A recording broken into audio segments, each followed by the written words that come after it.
this is the thing. I know everybody's saying that it's preseason, you shouldn't be worried, but you guys have not looked that good in preseason. Yeah, we didn't look good at against Atletico, this is the thing people don't realize. Like, oh, it's preseason, but still, against Atletico, pretty much both sides put up their starting lineups. Put who they would put in their starting lineup. Right, especially Madrid. Madrid. Except minus Varane. But minus there was Ramos, still. Carvajal, and Marcelo. There's no excuse to me that you get dropped 7-0. And that's the thing. It's like, okay, we get it 3-0, 4-0 at most. That's completely fine. We understand it's preseason. It's preseason. But it was coming in too easily. This was coming in way too easy. Diego Costa was going way too much. We're not talking about some random club here. We're talking about Real Madrid. Right. Where Zidane is in a point right now where he's feeling the pressure that he hasn't felt before. And now he's not knowing what to do. Madrid is kind of still in limbo. You know, they still have that, you know, old era of the 4 Champions Leagues in 5-year team on it. You have players from there, and then you have newer, younger players. I went to that Madrid-Arsenal game. Yeah, that was pretty bad, too. That was, like, the way I looked at it is, no disrespect to Arsenal, but Madrid should have beaten them. Yeah. With the lineups that they had. Yeah. Again, both teams... I mean, they beat them in penalties. But still... They were down 2-0, and then they had to come back. Yeah, and again, everybody knows the Arsenal defense. Who's ever a soccer fan knows how suspect the Arsenal defense is. But... like, I was looking at Ramos and specifically that Real Madrid back line, and you can just see they can't keep up with... again, they were going against Aubameyang and Lacazette, who are arguably the fastest players right now. Yeah, Aubameyang is one of the best strikers in the world. Yeah. I've said that he's the most complete striker in the world. So, but you can see it's just they can't keep up. Defensively, they can't keep up one-on-one. And a few new faces up top that aren't quite adjusted. I don't think Hazard's got the timing down. Because Real Madrid, if you know anything about Real Madrid... it's their timing. It's a squad. Yeah, it's a squad built on a lot of talent, but it's a squad built on chemistry and continuity. That's how Madrid became the dynasty that they became. It's like you said. There's a lot of older players on there, right? My worry when it comes to Madrid and especially Hazard is that Hazard came to this team way too late. Mm-hmm. That Hazard now is Hazard now is just on another regular Madrid team. Not in any spectacular Madrid team. I mean, the name is still Madrid. I mean, it's still Real Madrid. But I don't think he's going to be in that team that's going to be as dominant as they were before. Well, obviously not. That was was probably the greatest run ever. I know. What I'm saying is that in the sense when it comes to Hazard, if there's no replicating that. There's no replicating that for sure. Yeah, as much as I love Hazard, I'd take Hazard back at any moment. No, but you had like the best player at every position. Pretty much like you talk about like Modric, best midfielder, Carvajal won like best right back in the German league. Toni Kroos in the German league before he came. Toni Kroos on Bayern Munich. Like this is a star-studded lineup. He's gonna be put on so much pressure. All right. Because you know how it is in Madrid. You know what I mean? If Zidane can't stay within the top 3, he's gonna be fired. Yeah, no question. He's going to be fired at this point in his career. I think he may have gotten some leeway just because of everything he's done. Exactly. And this is when it comes back to the point. They may give him another year. And this has been bad. This is what comes back to my point. I get it. It was a whole culture with Ronaldo and Zidane. I completely understand this. But it comes down to the fact that I don't see Zidane unless he has a Ronaldo-esque type figure on his squad or being successful. I just think that's how Madrid is built.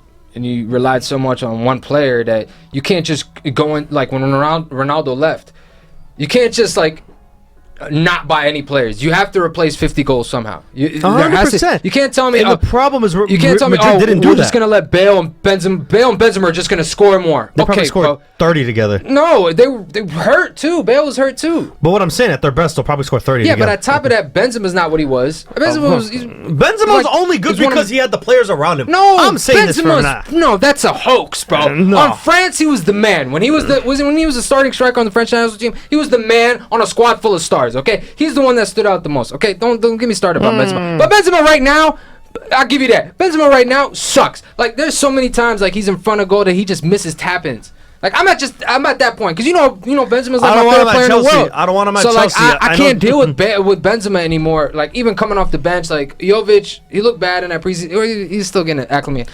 But that's the thing. You still got to give him time. I think also what hurts now is and I think a main reason why like Bale didn't go, the China move was cut off, was because Asensio is out for the season. Towards ACL. Yeah, he's out for the season. So and I was there too. I think they're keeping Bale around as insurance. Oh, for sure. I think that was I think that was the biggest reason because you can't have another finish the way you finished last year. So you need all hands on deck. This is the other thing about coming back towards Bale and Zidane. I don't like how Zidane calls out Bale like that. As a coach, there's a limit. I just don't know. There's a limit, but by saying I hope he's leaving, here's my thing. But the thing, as a coach saying I hope he's leaving, let's say hypothetically he said that to the wrong player, in the sense of player that he knows that has a lot of backup on the team. These days, how locker rooms flip on the coach. 100%. My question, like, I flip it back this way. How long have we been talking about this, though? It's not like this whole Bale Zidane feud is new. Okay, but by coming out by saying I hope he's gone or hope he's the reason I don't want to say something like that is because I don't know what kind of talks they've been having behind the scenes. Maybe like Zidane and Bale, or maybe Zidane's people and Bale's people have been talking, and it's just got to a point where they just can't understand each other, come on the same page with one another. And so Zidane felt like this was a final ditch approach. Like, hey, like, this is my last opportunity to try and get Bale out of here, because we've tried everything else. I mean, a lot of things got out publicly, but I think the fact that it's gone on for so long, I think that there have been, like, from the moment that the Bale Zidane issue started to now, like, you can't tell me that they haven't had conversations that didn't lead to Zidane saying what he ultimately did publicly. For sure, Bale. I think the main thing is that Bale doesn't want to take a pay cut. And, I don't blame him. And him going to China would not have created a pay cut. But I think he cares about his lifestyle and stuff. But listen, if he wants to make that much and sit on the bench, I mean, by all means. I mean, he's going to play more now that Asensio's out. Apparently, Madrid's not, or Real is not sending James Rodriguez to Atletico either. So we're gonna have a loaded midfield again, and James is staying. Yeah, most likely. So I mean, I don't know what to make of it, because this is still like a my transition. This is a transition squad still. It is. It's a transition squad. This isn't a squad I look at right now and say, oh, we're going to win the Champions League next year. Oh, we're going to win the league next year. Oh, no. Because, bro, Barcelona is miles ahead of us. Especially if they get Neymar, it's a wrap at Tony. Yeah, with Griezmann and Messi. Yeah, it's a wrap.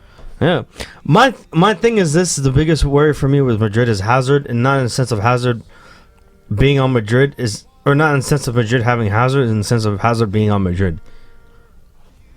Like, again, I want to see Hazard succeed, because Hazard's by far one of my favorite players. Yeah. To wear a Chelsea uniform, right? And I don't want to see him go to a team that just constantly collapse. I just don't want to see Hazard make a decision that he's going to end up regretting by going to Madrid. So you think that's what's going to wind up happening? What? I mean, let's be real. How much more is he winning at Chelsea than he is at Madrid? Honestly, the way everything is looking, probably win more at Chelsea than y'all ain't winning no league. Y'all ain't winning no Champions League with that roster. Plus, you're gonna have that transfer ban possibly. I don't know if that's things up. It's just a summer and winter. Okay, man. That means a whole year. Yeah. So what are y'all doing this year? All right. We got Christian Pulisic. Whoa. We got Christian Pulisic and we got Kovacic. All right. Best player in the world. Oh my God, Kovacic, ex-Madrid player. You know what? Hazard came out and he said that he can play. That Pulisic can play football. And if it's approved by Hazard, it's approved by us. That's how we say it. Zidane was given a great team. Yo, can we stop with this? He was given a great team. He didn't have to develop anything. Can we stop? He was given a bunch of great players. No, he was not. Yes, he. What? Tell me he was not given the team. Can we stop with that being the main reason? The only reason? You can't tell me that's the only reason. He's basically. He was given. Hold on. He was given a Ferrari with 4 flat tires. All he had to do was change the tires. That's all he had to do. How was it a Ferrari with 4 flat tires? With the squad that he had. Okay. What were the flat tires? I'm not saying the exact flat tires. Okay. He just had to. It was just a metaphor. Stop. You know what I'm talking about. Maybe the managers in the past were the flat tires. You can't disrespect Mourinho like that. I didn't. That's my favorite manager ever. Well, you just disrespected him. What I'm saying is Zidane did something that Ancelotti and Mourinho couldn't do. Well, because it's just the idea of the Those were his mentors.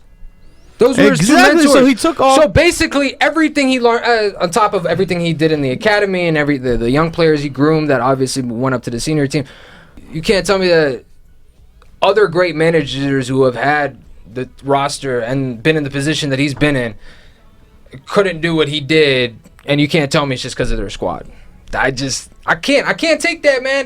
That's a lazy reason to me. That's lazy of you to say that. That's not lazy. That's lazy. It's the truth. I guarantee that's lazy. Bunch of people will agree with me on this. When it comes to Zidane, I'm like, people are praising him as one of the best coaches, greatest coaches. Let me see him do this with a lower level team.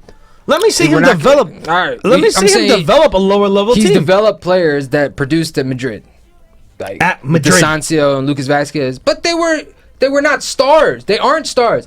Asensio became like a superstar, like on the international like scene. Super-ish star. No, I mean he scored a hat trick for Spain, and that kind of like he kind of had like a James Rodriguez impact. Super-ish. Yeah, he's not a superstar though yet, but I think because he's a Spanish like native and whatnot. So I'm not discrediting all those Champions Leagues that he won or anything like that, or the league title that he won.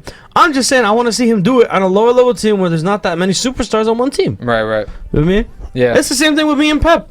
Yeah. Well, how I say about Pep Guardiola. He was given Barca, he was given Bayern, and now he's at Man City. Yeah. You know what I mean? I like a guy like Mourinho who took Porto to win the Champions League. I like a guy like Jurgen Klopp who took Dortmund and made them a relevant team again, and Liverpool made them a relevant team again. That's what I want. I'm saying they've had great players. I'm saying look how much they spent. Look how much Jurgen Klopp has spent at Liverpool.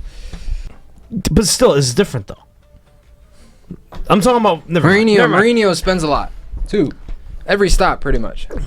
Well, yeah, now he does. No, I'm saying like it was like so long ago with Porto. I know, that's what I'm saying. But how many squads has he been in since? The Chelsea, I mean, Inter. My point, you don't need Chelsea, to count it. Yeah, I and know. Then Madrid, that was it. Yeah, And but then I'm United. saying like you don't need to like sugarcoat that.